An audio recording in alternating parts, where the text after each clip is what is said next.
This is Sway. Sway. Sway. Sway. In the morning. In the morning. In the morning. Shake your fire. Wake your fuck ass up. That crust out, y'all. Sway in the morning. Adam Goldberg is here. Okay. He's alive. He's alive. Adam, welcome to the show, man. Man, have a seat, man. He brought some Perrier water. I thought it was alcohol. Man, Damn it. Well, nobody Adam. said it isn't, man. Oh, okay. Yeah, It's okay. in the Could be bottle. a little gin and tonic in there. Yeah, man. It's not too early. Never. Never too early for booze. Yo, it's good. It's good to see you, man. How do I turn myself down? Is it too loud? D.L. D.L. Hughley Hughley was in did here. Man. You know, black dudes need the headphones Oh high, my man. god! You know what that is? DL. I've known DL for 25, some 23 years or something. I haven't known him for 23 years. I knew him 23 years ago. Yeah. Y'all met on the set? Yeah, we met on this TV show called Double Rush, which was the first in a very long line of short-lived TV series I was on. But little did I know, it was like Diane English, Joel Shukovsky. They were like the people behind Murphy Brown. It was a bike messenger show. David Arquette was on it, which is funny because I'm doing. Rush. I'm trying to remember that. There's no way you would remember that. It was like on for 6 episodes. It was on CBS. It was supposed to like change our lives, and it just sort of changed our lives for 6 weeks. For 6 weeks. Right?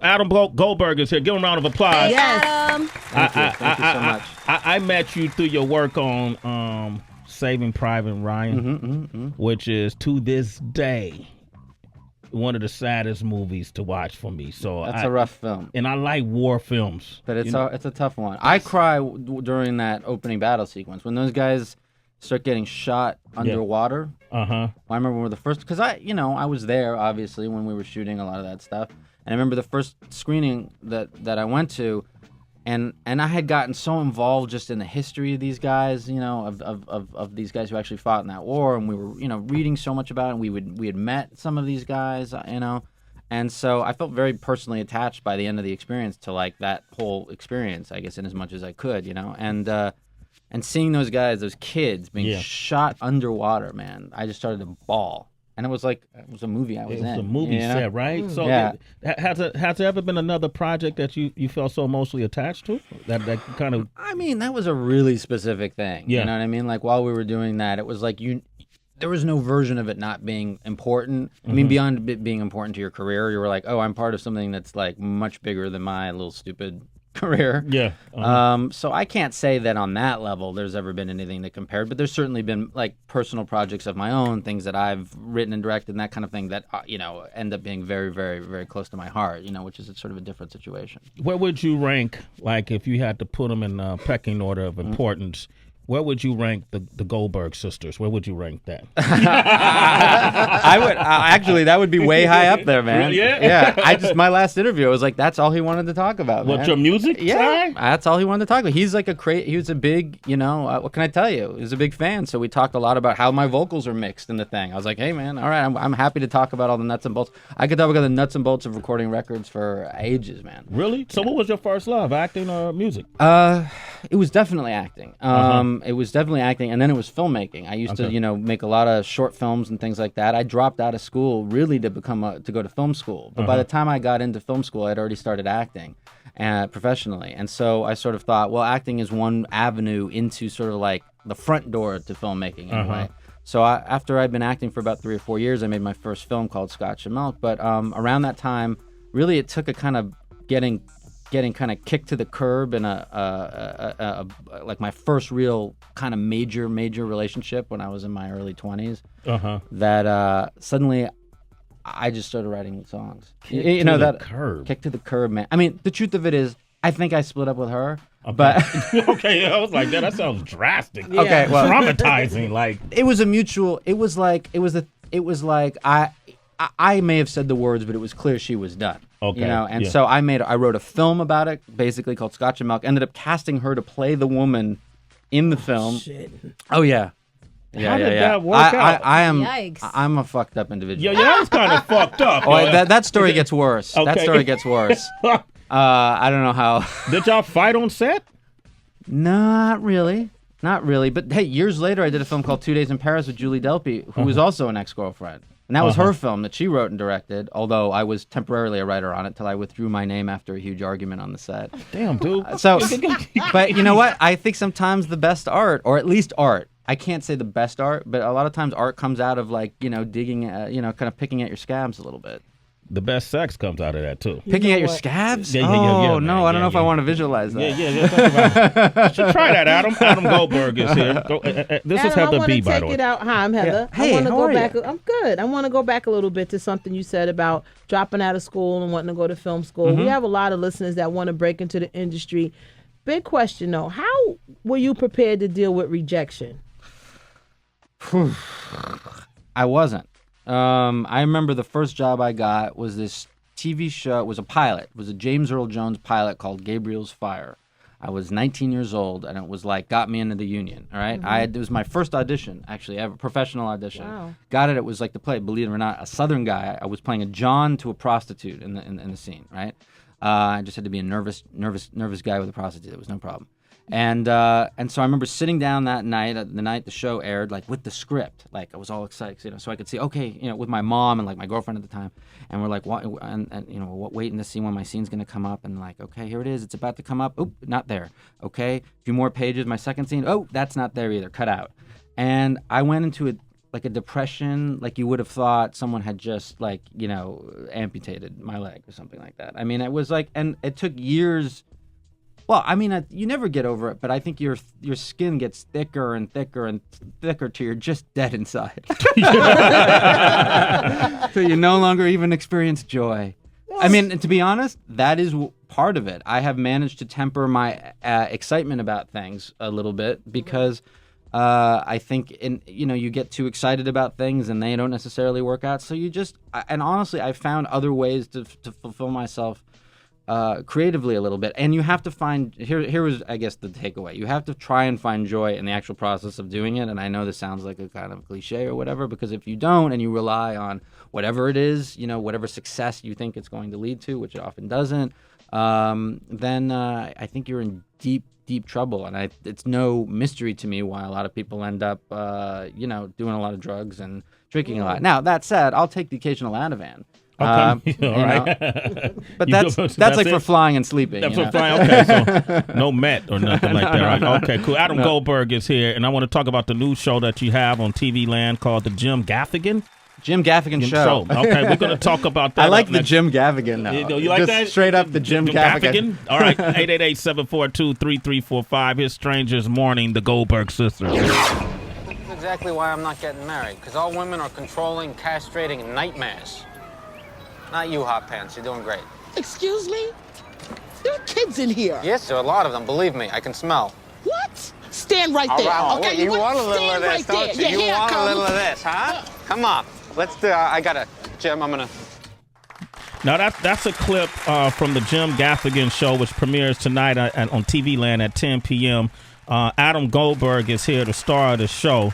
Now, what's the premise of this show? Well, Jim is basically in real life a guy with 5 kids, and he's got this beautiful wife, Jeannie Gaffigan, and the two of them kind of created this show based on their life. And so I play this guy who's kind of an amalgam of different stand-up comics that Jim came up with, but he's got this very he's like this Catholic guy with 5 kids, and he's kind of does.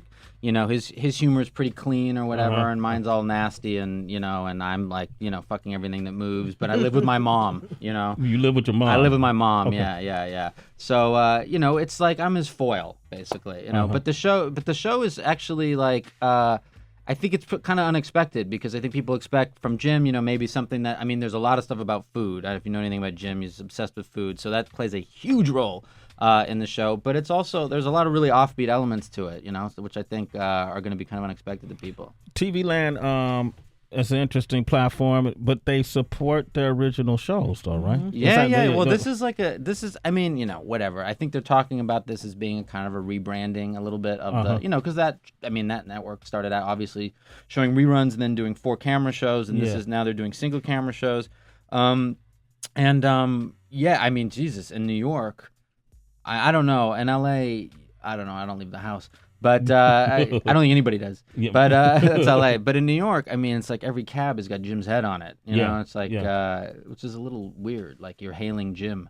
So yeah, no, they've been like super supportive. I mean, the key is you got to find the number. Was making a joke the other because they pre-aired a couple of these, like it's like sneak peeks at like 11 o'clock at night. And I was like, okay, I'll watch one of these. So a few weeks ago, I'm like, fuck, man, where is the? And so I don't know. I'm like, you hit the guide. I'm like, is it a movie and event channel? Yeah. Is it a what entertainment or is it entertainment? Is it entertainment music? Yeah. What does that even mean? Like those categories. So I find the channel. And I don't watch much TV. We have a 7-month-old kid now, so we just don't watch much TV anymore. But so about a week later, I turn on the TV to just like watch some news or whatever, and it's on TV Land still from the week before. And I was like, should I change it? I really need to watch the news, but I'm afraid I'll never find it again. You're gonna forget the number. Yeah, right? I'm gonna forget the number. So I'll just watch 4 hours of Brady Bunch, and I did. Took you back to your childhood. It did. Totally. I was going down memory lane. I'm sure it made you happy. It did actually. Yeah. I felt it was very comforting. Yeah. That's what the Brady Bunch does. That's from a big fan. We've had a few Brady Bunch members on the show. You? Yeah. Peter Brady. Yeah. And they Greg all slept with each other, right? Isn't that the deal? Yeah, we asked them about it. We never got a clear answer. Really? No. I think Bobby and Greg, something there. I don't know. Yeah, I like how he just took a swig of the bottle right there in the mid-interview. Comfy. Adam Goldberg is here. All right. I'm glad we haven't talked about one of your past movies, which was Higher Learning. Oh, Higher Learning. Because you had one of my favorite scenes in the movies when Remy comes back to his apartment. Or you come back to the apartment and Remy had trashed it. So we're going to play a piece of that. Oh, boy. I don't give a shit what you do with your stuff, but this is my stuff, man. You know how fucking selfish that is? What are you gonna do about it, man? Oh, I don't know, I'm gonna kick your ass. What the fuck does that mean? Why don't you get your shit and move out? Excuse me? What? Look. Tell you what, why don't we just sit down? Why don't we just fucking stop this? And why don't we talk about it? I don't want to talk to you. Look. I don't need to talk to you. Don't you know I got from your message? Come on, you ain't nothing, man. You don't tell me what. Get the fuck off me, you crazy motherfucker! What the hell happened, DB? Wow. So he was roommates with Michael Rappaport, who played Remy, the white supremacist. Which is crazy. Rappaport as a white supremacist, I just might add. I mean, that was like some crazy ass casting. But anyway, go on. We actually had Omar Epps who came by, and he talked about when they went to the premiere, and people thought that they were actually going to be enemies, like in real life. Right? No, like Mike is such a pussy. I mean, I was friends with Mike before. He's like such a sweetie pie. I thought you was gonna say he's such a pussy. Yeah, Pussycat. Oh, okay. Such a pussycat. Adam called you a pussy, Mike. No. He and I started with the same. We started at this tiny agency with this one guy named Stephen Levy, and we were like two of his like 8 clients or whatever. So it was just bizarre. See, like, and also like, I mean, like, Mike had done like Zebrahead. Right? Yeah. And then now he's playing a neo-Nazi. But I mean, he's great in that movie, man. He's fucked up. John Singleton said that some of it was actually based on some of his experiences at college, like the incident when Remy goes up to. I was hoping he was going to say that the Jennifer Connelly, the lesbian. No, but the T-shirt scene when Remy goes up to him and is like, "Hey, that's a racist shirt or whatever." So was there any like tension on the set with people trying to be in character? Okay, no. I mean, and the thing is, I knew Mike too well, I think, for maybe that to even exist. But I do know that Mike was way deep down into like a dark place making that movie. I know that. I know he woke up one night and he was like, he woke up one night and he was like hovering over his girlfriend or something crazy. I don't want to get the story wrong, but basically he was crazy in character. But he wasn't. But no, there was no spillover or whatever. But that was a tense. I mean, that's a tense subject matter. Man. Okay. So, but John was great. John John wouldn't say action. He'd say go. That's my John Singleton story. So I was never sure. He'd be like, okay, go. And I was never sure if it was like, are we? You mean now? Do we start acting? Yeah. But he gets so into it. You know what I mean? He was go. Oh, okay.